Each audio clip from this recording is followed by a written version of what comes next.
নমস্কাৰ, আপুনি চাই আছে গাঁও চহৰ জিলাৰ খবৰ। মই জয়ন্ত মাধৱ গোস্বামী। গৌৰৱ গগৈৰ পাকিস্তান লিংক সন্দৰ্ভত আজি কেবিনেটত হ'ব আলোচনা। পৰৱৰ্তী তদন্ত সন্দৰ্ভত কেবিনেটত লোৱা হ'ব সিদ্ধান্ত।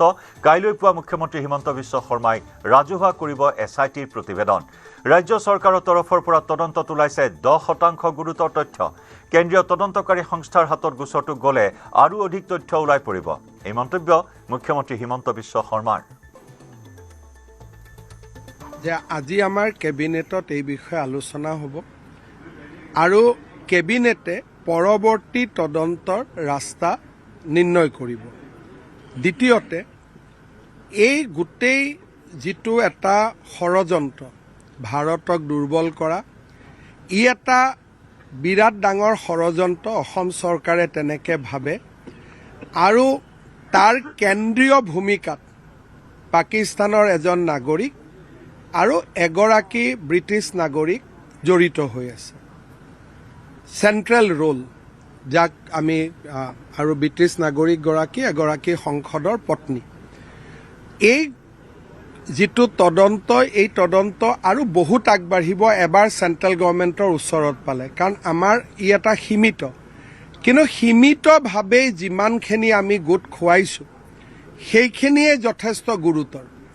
আৰু যেতিয়া ই আগবাঢ়ি যাব, NIA বা আমাৰ IB বা CBI যেতিয়া ইয়াক হাতত ল'ব, মই ভাবোঁ যে ই আৰু বহুত দূৰ আগুৱাই যাব। এতিয়াতো আমি যিখিনি কৰিছোঁ মই ভাবোঁ 10%, 90% ওলাবৰ কাৰণে বাকী আছে। চাওক, মোৰ দলটো এইটো কোনো পলিটিক্স নহয়, এইটো ৰাষ্ট্ৰীয় সুৰক্ষাৰ কাৰণে আমি কৰা এটা তদন্ত। মই ভাবোঁ যে ইয়াৰ পৰা পলিটিক্সত কিবা ইম্পেক্ট পৰিব নপৰিব সেইটো গৌণ। ৰাষ্ট্ৰৰ সুৰক্ষাটোৱে হৈছে মুখ্য। গতিকে ৰাষ্ট্ৰৰ সুৰক্ষাৰ কাৰণে আমি কাম কৰিছোঁ। গৌৰৱ গগৈ ডাঙৰীয়াৰ 2-4টা বক্তব্য, যেনেকৈ আপোনালোকৰ লোকেল TV চেনেলবিলাকত তেওঁ ইণ্টাৰভিউ দিছিল এটা সময়ত, যিমানবিলাক তথ্য দিছিলে গোটেই তথ্যবিলাক ভুল। গুৱাহাটী বটদ্ৰৱাৰ পিছত এইবাৰ তেজপুৰত ৰাইজৰ ৰোষত প্ৰদেশ কংগ্ৰেছৰ সভাপতি গৌৰৱ গগৈ। তেজপুৰৰ বিহগুৰিত প্ৰদেশ কংগ্ৰেছৰ সময় পৰিৱৰ্তন যাত্ৰাৰ সময়তে উত্তপ্ত পৰিস্থিতি। হাতে হাতে বেনাৰ পোষ্টাৰ লৈ কংগ্ৰেছৰ ৰেলীত বাধা প্ৰদান স্থানীয় ৰাইজৰ। বিহগুৰিৰ পিঠাখোৱাত শতাধিক লোকে 15 নম্বৰ ৰাষ্ট্ৰীয় ঘাইপথত অৱৰোধ কৰে গৌৰৱ গগৈৰ পৰিৱৰ্তন যাত্ৰা। হাতে হাতে বেনাৰ পোষ্টাৰ লৈ গৌৰৱ বিৰোধী শ্লোগানেৰে ৰাইজে উত্তাল কৰি তোলে 15 নম্বৰ ৰাষ্ট্ৰীয় ঘাইপথ। দেশতকৈ মিয়া ডাঙৰ নহয়, গৌৰৱ গগৈ মুৰ্দাবাদ, গৌৰৱ গগৈ গো বেককে ধৰি বিভিন্ন প্ৰতিবাদী শ্লোগানেৰে উত্তাল কৰি তোলে স্থানীয় ৰাইজ তথা বিজেপি সমৰ্থকে। গৌৰৱ গগৈ নেতৃত্বত তেজপুৰৰ পৰা ঢেকীয়াজুলিলৈ উলিয়াইছিল কংগ্ৰেছৰ সময় পৰিৱৰ্তন যাত্ৰা। কংগ্ৰেছৰ ৰেলী বিহগুৰিৰ পিঠাখোৱাৰ পৰা পোৱা মাত্ৰকে সৃষ্টি হয় উত্তপ্ত পৰিস্থিতি। প্ৰতিবাদকাৰীৰে খণ্ডযুদ্ধত লিপ্ত হয় কংগ্ৰেছ কৰ্মীসকল। প্ৰতিবাদকাৰীৰে এয়া খণ্ডযুদ্ধত লিপ্ত হ'ল কংগ্ৰেছ কৰ্মী সমৰ্থক। ইপিনে বিজেপি কৰ্মীৰ হাতত প্ৰাক্তন বিধায়ক প্ৰাণেশ্বৰ বসুমতাৰী অপদস্থ হোৱাৰ অভিযোগ উত্থাপন কৰিলে কংগ্ৰেছ নেতা কৰ্মীয়ে।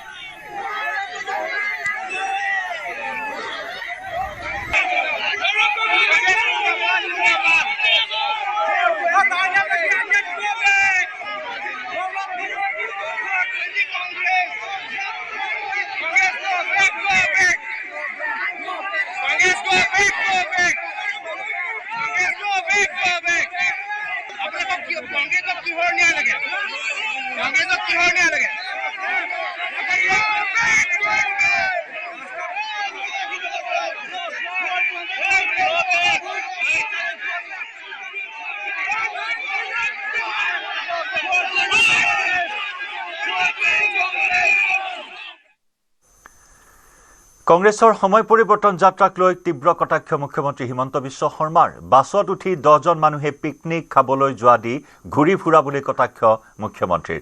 বটদ্ৰৱাত কংগ্ৰেছৰ পৰিৱৰ্তন যাত্ৰাত সৃষ্টি হোৱা উত্তপ্ত পৰিস্থিতিক লৈও তীব্ৰ সমালোচনা মুখ্যমন্ত্ৰী হিমন্ত বিশ্ব শৰ্মাৰ। কালি জাতি বচাব গ'ল, লগত দেখোন অচিনাকি মানুহবিলাকে, আমাৰ মিয়া ভাইসকলে তাত আছে, আৰু তেওঁলোকে লিখিছে নতুন বৰ অসম। লিখিব লাগিছিল কি চাউলুং চুকাফাৰ বৰ অসম। গতিকে গোটেই কথাটো তেওঁলোকে অপেনলি ডিক্লেয়াৰ কৰিছে যে আমি নতুন অসম বনাম, চুকাফাৰ অসমখন নহয়। তাৰ পিছত আৰু তেওঁলোক লগত কোন আছে আপোনালোকে নাম এড্ৰেছ ল'ব। আৰু তেওঁলোকৰ ঘটনাও কেনেকুৱা, কালি নগাঁৱৰ এখন হোটেলত 60 প্লেট ভাতৰ অৰ্ডাৰ দিছে।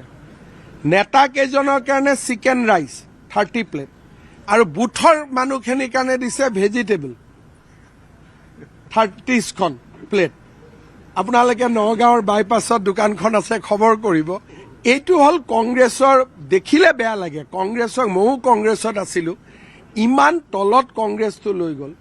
এখন বাছত উঠি ঘূৰি ফুৰিছে, না পিছত মানুহ, না আগত মানুহ, না আগত সম্বৰ্ধনা জনোৱা মানুহ, না জিন্দাবাদ দিয়া মানুহ। বাছখনত উঠি 10জন মানুহে পিকনিক খোৱা টাইপ ঘূৰি আছে। এইটো কি ৰাজনীতি মোৰতো মাথাতে নধৰে। না ক'ৰবাত নামে, না ক'ৰবাত উঠে, 10জন মানুহে তাতে নিজৰ, লাষ্টত কাজিয়াও লাগি গৈ আছে। অসমীয়া মহিলা যুৱতীক লক্ষ্য কৰি ভূপেন বৰা আৰু দেৱব্ৰত শইকীয়াই দিছে অতি বেয়া ইংগিত।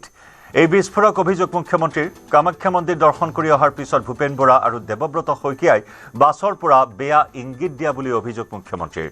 দলে তেওঁলোকক নিলম্বন নকৰিলে তেওঁলোক অসমীয়া মানুহৰ তাত তেওঁলোক সোমাব নোৱাৰিব বুলি মন্তব্য মুখ্যমন্ত্ৰীৰ। কামাখ্যা মন্দিৰ দৰ্শন কৰি অহাৰ পিছত বাছৰ ওপৰৰ পৰা ভূপেন বৰা, দেৱব্ৰত শইকীয়াই বৰ বেয়া এটা ইংগিত দিছে। মই এইটোৰ ওপৰত আপোনালোকক আজি কেবিনেট ব্ৰিফিঙৰ পিছত মই ক'ম। ইমান বেয়া ইংগিত দিছে, তাৰমানে অসমীয়া মহিলা ছোৱালীসকলক লক্ষ্য কৰি দুইজনে ইমান বেয়া ইংগিত দিছে। পাৰ্টীয়ে যদি তেওঁলোকক এক্সপেল নকৰে, মইতো ভাবোঁ অসমীয়া মানুহৰ তাত তেওঁলোক সোমাব নোৱাৰিব। অসমীয়া নহয়, কাৰোতে সোমাব নোৱাৰিব, কাৰণ মহিলাৰতো আৰু কোনো জাতি নাই। ইমান আপোনালোক টিভিসকলে এইটো দেখুওৱা নাই। আজি দিল্লীৰ পৰা মোক কাটিংটো পঠাই দিছে এজন সাধাৰণ মানুহে, যে আসাম মে এছে ভি হোতে। কোনোবা হপাই মহিলাই তেওঁলোকক কিবা কৈছিলে যে ভোট নিদিওঁ বা কিবা তলৰ পৰা হয়তো চিঞৰিছিলে।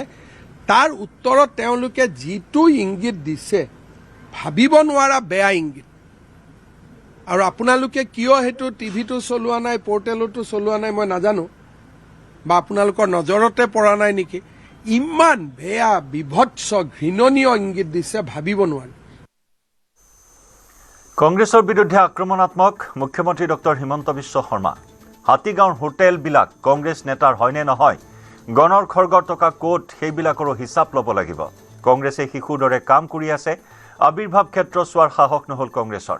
কংগ্ৰেছৰ নিৰ্বাচন খেলাৰ সাহস নাই। এইবাৰ কংগ্ৰেছক অসমীয়া ৰাইজে ডাঙৰ শাস্তি দিব। গাড়ীৰ ভিতৰত এজন নেতা আছে যিয়ে দিনত 3 কিলো মাংস খায়।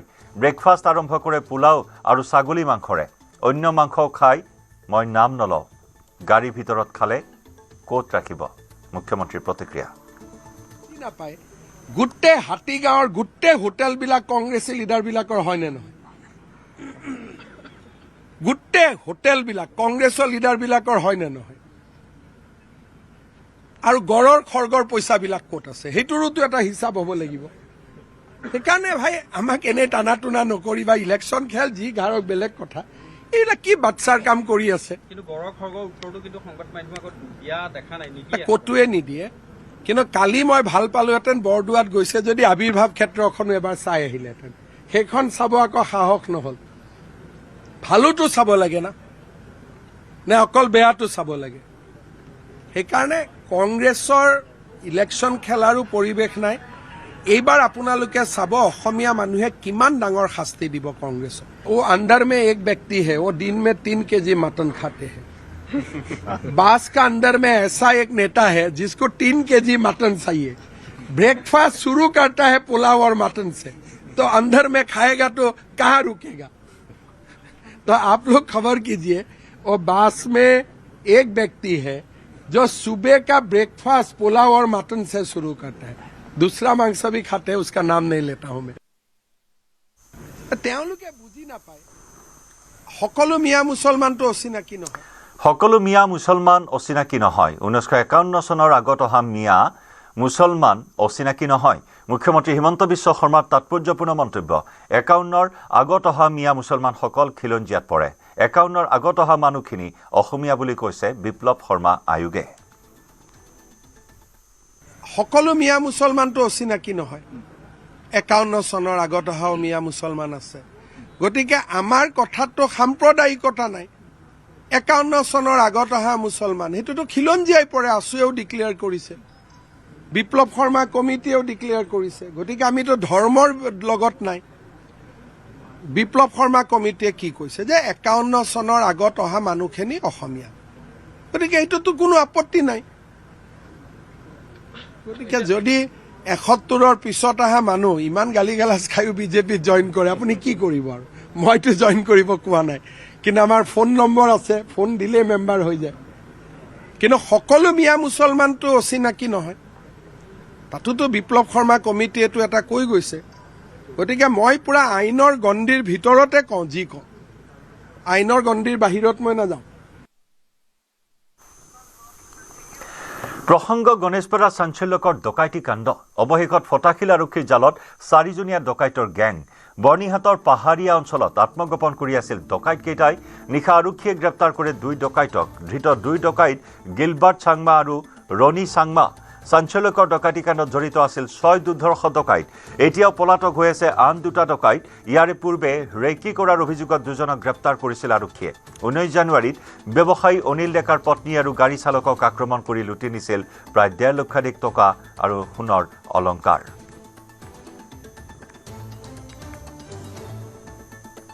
আমি পুনৰবাৰ জনাইছো অৱশেষত আৰক্ষীয়ে এই সফলতা লাভ কৰিবলৈ সক্ষম হ'ল 19 জানুৱাৰীৰ পৰা অভিযান চলাই অৱশেষত এই গ্যাংটোৰ কেইবাটাও সদস্যক জালত পেলাবলৈ সক্ষম হৈছে আৰক্ষীয়ে বৰ্ণিহাটৰ পাহাৰীয়া অঞ্চলত আত্মগোপন কৰি থকা 2টা ডকাইতক ইতিমধ্যে গ্ৰেপ্তাৰ কৰিবলৈ সক্ষম হৈছে নিশা আৰক্ষীয়ে গ্ৰেপ্তাৰ কৰে 2 ডকাইতক ধৃত 2 ডকাইত গিলবাৰ্ট চাংমা আৰু ৰনি চাংমা চাঞ্চল্যকৰ ডকাইতি কাণ্ডত জড়িত আছিল 6 দুৰ্ধৰ্ষ ডকাইত এতিয়াও পলাতক হৈ আছে আন 2টা ডকাইত এই গ্যাংটোৰ আন 2 সদস্যক পূৰ্বে ৰেকি কৰাৰ অভিযোগত গ্ৰেপ্তাৰ কৰা হৈছিল ফুট গধূলিতে এয়া বাসগৃহত প্ৰৱেশ কৰি মুখত ক'লা কাপোৰ বান্ধি অহা 6জনীয়া এই দুৰ্বৃত্তৰ গ্যাংটোৱে লুটপাট চলাইছিল মাৰধৰ কৰিছিল ব্যৱসায়ীগৰাকীৰ পত্নীক আৰু গাড়ী চালকক হাত ভৰি বান্ধি লুটি লৈ গৈছিল 1.5 লক্ষাধিক টকা আৰু সোণৰ অলংকাৰ অৱশেষত আৰক্ষীয়ে সফলতা লাভ কৰিবলৈ সক্ষম হ'ল যদিও 2টা ডকাইত এতিয়াও পলাতক যোৱা 19 জানুৱাৰী তাৰিখে ধীৰেনপাৰা অঞ্চলত যেটো ডকাইতিৰ ঘটনা সংঘটিত হৈছিল তাৰ লগত জড়িত মূল যিকেইজন ব্যক্তি আছিল যিকোনো প্ৰথমে আমি 2জন ব্যক্তিক এৰেষ্ট কৰিছিল তাৰ পাছতে আমি তাৰ লগত জড়িত মূল কেইজন ব্যক্তিক তেওঁলোকক আমি এৰেষ্ট কৰিবলৈ সক্ষম হৈছিল তেওঁৰ প্ৰথমজনৰ নাম হ'ল হিলবাৰ্ট চাংমা তেওঁৰ 30 বছৰ বয়স আৰু তেওঁৰ ঘৰ হ'ল সোনাপুৰ অসমত আৰু দ্বিতীয়জন ব্যক্তি হ'ল ৰনি চাংমা 28 বছৰ বয়স তেওঁৰ ঘৰ হ'ল সোনাপুৰত তেওঁলোক আগতো এনেকুৱা ঘটনাত সোনাপুৰৰ আৰু হাতীগাঁও থানাত তেওঁলোকে এনেকুৱা ধৰণৰ ঘটনাত তেওঁলোকে ইতিমধ্যে এৰেষ্ট হৈছে 2জনকে আমি ইতিমধ্যে কাষ্টডিত লৈছোঁ আৰু 2জনকে আমি সোধপোছ কৰি আছোঁ গোটেই ঘটনাটো আপোনালোকক আমি জনাব পাৰোঁ যে গোটেই ঘটনাটোত এটা প্লেনিং হৈছিলে এটা তেওঁলোকে প্লেনিং কৰিছিলে আৰু তেওঁলোকে গোট খাইছিলে পিনাকিন হোমষ্টে বুলি এটা হোমষ্টে আছে কামাখ্যা গেট দুৰ্গা সৰোবৰ তাত গোট খাইছিলে আৰু তাত গোট খাই তেওঁলোকে গোটেই বিষয়টো আলোচনা কৰি তেওঁলোকে হেতু তাত প্লেন কৰিছিলে আৰু প্লেন কৰি তেওঁলোকে ভূতনাথ অঞ্চলত গৈ তেওঁলোকৰ মোবাইলবিলাক বন্ধ কৰিলে আৰু মোবাইল কিটা বন্ধ কৰি তেওঁলোকে আহি এই ঘটনাটো তেওঁলোকে সংগঠিত কৰিলে সতীৰ্থ সাংবাদিক উৎপল হালৈৰ সৈতে সংযুক্ত হৈছো পোনপটীয়া সম্প্ৰচাৰত উৎপল পলমকৈ হ'লেও এই সফলতা লাভ কৰিবলৈ সক্ষম হ'ল আৰক্ষীয়ে গণেশপাৰাৰ সেই লোমহৰ্ষক চাঞ্চল্যকৰ ডকাইতি ঘটনাৰ 2 ডকাইতক পুনৰ গ্ৰেপ্তাৰ কৰা হৈছে এই পৰ্যন্ত 4জনক এই গ্যাংটোক গ্ৰেপ্তাৰ কৰা হ'ল 2জন এতিয়াও পলাতক কেনেদৰে অভিযান চলোৱা হৈছিল আৰু কি তথ্য লাভ কৰা হৈছে এই বিষয়ত চাওক আজি 20টা দিন পিছত দুজনকৈ ডকাইতক গ্ৰেপ্তাৰ কৰিছে আৰু এই যি 2জন ডকাইতৰ ইতিমধ্যে দৃশ্য আমি সংগ্ৰহ কৰিছোঁ বা দৃশ্য দেখুৱাইছোঁ এই দৃশ্য চোৱাৰ পিছতে যি ভুক্তভোগী বা সেই পৰিয়ালটো আছিলে সেই পৰিয়ালৰ লোকে কিছু সময় পূৰ্বে মোক ফোন কৰি জনাইছে যে এই 2জন প্ৰকৃত হয় বুলি তেখেতসকলে জনাইছে আৰু সংবাদমেলক তেখেতসকলেও বিশেষভাৱে সংবাদমেল সম্বোধন কৰিব সেই কথা মোক ফোনযোগে কিছু সময় পূৰ্বে উল্লেখ কৰিছিলে এই গোটেই ঘটনা সংঘটিত হৈছিলে অনিল ডেকা আৰু কৰবী ডেকাৰ বাসগৃহত কৰবী ডেকাই কিছু সময় পূৰ্বে ফোন কৰি সেই কথা মোক অৱগত কৰাইছে যে পূৰ্বে যি দুজনক কৰায়ত্ব কৰা হৈছিলে সেই দুজন নহয়, এই দুজন কিন্তু হয় বুলি ঘটনাৰ লগত জড়িত বুলি তেখেতে স্পষ্টভাৱে কৈছে। আৰু এই দুজনে তেখেতে সেই গোটেই ঘটনা সংঘটিত হোৱাৰ দিনাই উল্লেখ কৰিছিলে যে ভাঙা হিন্দী ভাষা যিটো খাচীয়া সম্প্ৰদায়ৰ লোকে কয় বা উত্তৰ পূৰ্বাঞ্চলৰ লোকে কয়, সেই হিন্দী ভাষাৰ কথা প্ৰথমৰ পৰা কৈছিল। আৰু আমি সবিস্তাৰে আৰম্ভণিৰ দিনাৰ পৰা সেই বাতৰি কৰি গৈছিলোঁ। আৰু ঠিক একেদৰে এই গোটেই ঘটনাৰ লগত জড়িত তৰোৱাল এখন জব্দ কৰিছে, যিখন ডেগাৰ ব্যৱহাৰ কৰা হৈছিলে, ডেগাৰখন জব্দ কৰিছে ফটাশীল আৰক্ষীয়ে। ঠিক একেদৰে বাহনখনৰ কথা এতিয়া পৰলৈকে আহিছিলে, সেই বাহনখন আছিলে ছুইফ্ট ডিজায়াৰ AML10 ৰেজিষ্ট্ৰেশ্যন। এই মুহূৰ্তত সেই খবৰটো লাভ কৰিছে আৰক্ষীয়ে যে AML10 ৰেজিষ্ট্ৰেশ্যনৰ সেই বাহনখন, আৰু সেই বাহনখন 2 দিনৰ ভিতৰত তেখেতসকলে জব্দ কৰাৰ এটা ইংগিত প্ৰকাশ কৰিছে। ঠিক একেদৰে এই গোটেই ঘটনাৰ লগত 6জন লোক জড়িত থকাৰ কথা উল্লেখ কৰা হৈছে। দুজনক গ্ৰেপ্তাৰ কৰিছিলে পূৰ্বে, সেই দুজন আছিলে বৰপেটাৰ আছিলে, ভেল্লাৰ আছিলে, বহৰীৰ আছিলে। আৰু কালি নিশা যি দুজনক গ্ৰেপ্তাৰ কৰা হৈছে সেই দুগৰাকী যদিও অসমৰ সোণাপুৰৰ বুলি কোৱা হৈছে, কিন্তু সোণাপুৰৰ সমীপৱৰ্তী অসম মেঘালয় সীমান্তৱৰ্তী অঞ্চলৰ হয়। ঠিক একেদৰে আন দুজন এতিয়াও পলাতক হৈ আছে, এজন বহিৰাজ্যৰ বুলি উল্লেখ কৰিছে আৰু আন এজন বহিজিল্লাৰ বুলি উল্লেখ কৰিছিলে। আৰু এই গোটেই ঘটনাৰ পৰিকল্পনা কৰা হৈছিলে মহানগৰীৰ কামাখ্যা গেটত থকা পিনাকী নামৰ এখন বিশেষ হোমষ্টে আছিল। আৰু পিনাকী হোমষ্টে লজত তেখেতসকলে বাহৰ পাতিছিলে। তাতেই পৰিকল্পনা কৰিছিলে যে এই বিশেষকৈ অনিল ডেকাৰ বাসগৃহটো টাৰ্গেট কৰি লোৱা হ'ব আৰু তাতেই ডকাইতি কৰা হ'ব বুলি তেখেতসকলে আলোচনা কৰি লৈছিলে। 4 বজাৰ পৰা পৰিকল্পনা কৰি লৈছিলে আৰু সেই অনুযায়ী 9 বজাত সেই বিশেষ ঘৰটোত তেখেতসকলে উপস্থিত হৈছিলে। 9 বজাত উপস্থিত হৈ 40 মিনিট সময় লুটপাট কৰি অভিযান সপন কৰি তেখেতসকলে 4টা দিন মোবাইল ফোন বন্ধ কৰি ৰাখিছিলে। সেই মোবাইল ফোন পুনৰ সেই ভূতনাথৰ পিনাকী যিখন লজ আছিলে, লজত গৈ তেখেতসকলে বন্ধ কৰি দিছিলে। 4 দিন পিছত পুৰা একেবাৰে খাচী হিল, যি খাচী হিল বুলি কোৱা হয়, জয়ন্তীয়া হিলছত গৈ তেখেতসকলে মোবাইল ফোন অন কৰি দিছিলে। যাৰ বাবে আৰক্ষীয়ে গোটেই ঘটনাখিনি তথ্য সম্পূৰ্ণৰূপে লৈ পিনে বিশ্লেষণ কৰাৰ বাবে তেখেতসকলে কিছু সময় লাগিলে। সেই কথা উল্লেখ কৰিলে চাইণ্টিফিকেলি অৰ্থাৎ বৈজ্ঞানিকসন্মতভাৱে কেনেদৰে আহিছিলে, ক'ত আলোচনা হৈছিলে, সকলোখিনি বিশ্লেষণ কৰি 20টা দিন পিছত ফটাশীল আৰক্ষী থানাই কিছু সফলতা লাভ কৰিছে আৰু দুজনক কৰায়ত্ব কৰিছে। বাকী থকা দুজনক আৰু ঠিক বাহনখনো জব্দ কৰিব বুলি সক্ষম হ'ব বুলি উল্লেখ কৰিছিলে কিছু সময় পূৰ্বে, যেতিয়া DCP নোমল মাহাতে সেই মন্তব্য উল্লেখ কৰিছিলে। ঠিক একেদৰে কিন্তু এতিয়ালৈকে যি চুৰি হোৱা কিবা সামগ্ৰী উদ্ধাৰ কৰা হৈছে নে নাই চোৰ দুটাৰ পৰা? চাওক, সেই কথাৰে মই বিশ্লেষণ জয়ন্ত সেই কথাই ক'ব গৈ আছোঁ যে চুৰি হোৱা সামগ্ৰীখিনি কিন্তু এতিয়ালৈকে কোনো ধৰণৰ উদ্ধাৰ কৰিবলৈ সক্ষম হোৱা নাই। কাৰণ তেখেতসকলে আজি যেতিয়া DCP-গৰাকীয়ে সংবাদমেল সম্বোধন কৰিছিলে সেই কথা আমি জানিব বিচাৰোঁতে আন অফিচিয়েল তেখেতে কৈছিলে যে সেইখিনি এতিয়া তেখেতসকলে যিহেতু 20টা দিন হৈ গ'ল, তেখেতসকলে সেইসমূহ ইতিমধ্যে গাইব কৰি দিছে বা লুকুৱাই ৰাখিছে। তেখেতসকলে হিল এৰিয়াত কোনোবা এটা স্থানত তেখেতসকলে লুকাই ৰাখিছে, যাৰ বাবে তেখেতসকলে আৰু কিছু সময় প্ৰয়োজন হ'ব। এতিয়ালৈকে বাহনখনো জব্দ কৰা হোৱা নাই। বাহনখনৰ 2 বা 3টা দিন পিছত জব্দ কৰিব, কিন্তু সোণৰ আ অলংকাৰ বহুখিনি নিছিলে, য'ত হাতৰ আঙুলি কাটি নিবলৈ উদ্যত হৈছিলে। সেই সময়ছোৱাত তেখেতে চেম্পু মাৰি বা চাৰ্ফ এক্সেল লগাই খুলি দিয়া বুলি আমাৰ আগত যি মন্তব্য দিছিলে, সেইসমূহ কথা এতিয়ালৈকে জব্দ কৰিব। নিশ্চয় বাকী দুটা ডকাইত কৰায়ত্ব কৰিব পাৰিলে আৰু বহুখিনি তথ্য লাভ কৰিবলৈ সক্ষম হ'ব। ধন্যবাদ জ্ঞাপন কৰিছোঁ উৎপল।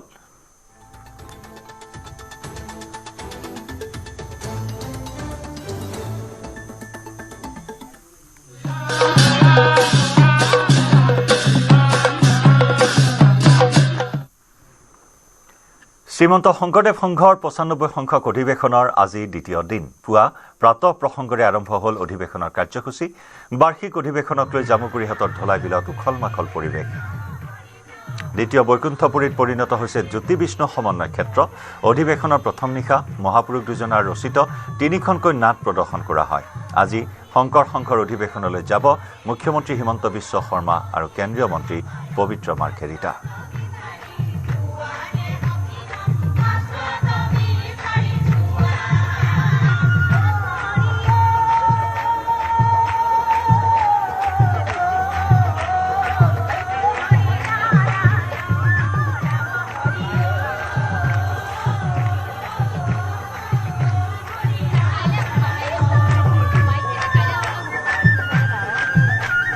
ইতিমধ্যে মুখ্যমন্ত্ৰী ডক্টৰ হিমন্ত বিশ্ব শৰ্মা উপস্থিত হৈছে।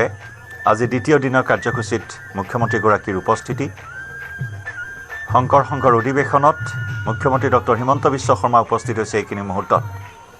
এয়া জয় গুৰু শংকৰ ধ্বনিৰে মুখৰিত হৈ আছে জ্যোতি বিষ্ণু সমন্বয় ক্ষেত্ৰ।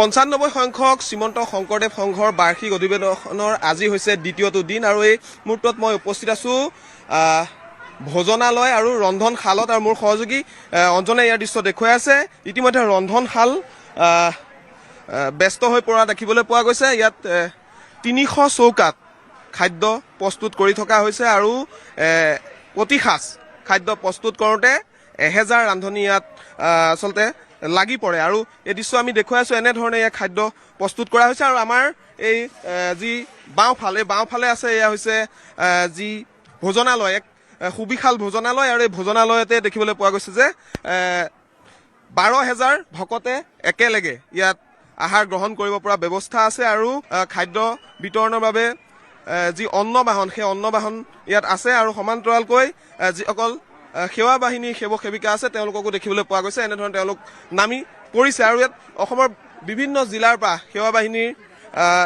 যি সেৱক সেৱিকা তেওঁলোক আহিছে আৰু আহি এনেধৰণে সেৱা আগবঢ়াইছে ভকতক সেৱা জনোৱা দেখিবলৈ পোৱা গৈছে আৰু আপোনাৰ কাষলৈ আহিছোঁ ক'ৰ পৰা আহিছে আপোনালোক মই শিৱসাগৰ কেনেকুৱা হৈছে অনুভৱ কেনেকুৱা এক বিশাল আয়োজন হয় হয় আচলতে অনুভৱ বুলি ক'লে খুবেই সুকীয়া এই অনুভৱ আমি আচলতে ভাষাৰে বুজাব নোৱাৰোঁ এই আমাৰ প্ৰাণৰ অনুষ্ঠান হেঁপাহৰ অনুষ্ঠান এবছৰ আমি বাট চাই ৰওঁ এই অনুষ্ঠানৰ বাবে অতি সুন্দৰ সেয়া ভাষাৰে আমি আপোনালোকৰ আগত প্ৰকাশ কৰি শেষ কৰিব নোৱাৰোঁ হয় ধন্যবাদ জনাইছোঁ আৰু এনেধৰণে এতিয়া দেখিবলৈ পোৱা গৈছে বিভিন্ন ঠাইৰ পৰা ভকতসকল আহিছে আৰু সেৱা বাহিনীৰ যিসকল বিষয়ববীয়া আছে বা সেৱক সেৱিকা আছে তেওঁলোকে সেৱা আগবঢ়াইছে কিমান ভকত আজি আহাৰ গ্ৰহণ কৰিব বৰপ্ৰসাদ কিমান ভকতক আপ্যায়ন কৰা হ'ব ইতিমধ্যে চিন্তা চৰ্চা কৰিছোঁ যে যিহেতু আমাৰ ভকত বৈষ্ণৱ আজি যথেষ্ট হৈছে গতিকে আমি লাখৰ চিন্তা এটা কৰি আছোঁ আৰু সেইমতে এতিয়াও আহি আছে বহু ভকত দূৰ দূৰণি বহু ভকত আইসকল আহি আছে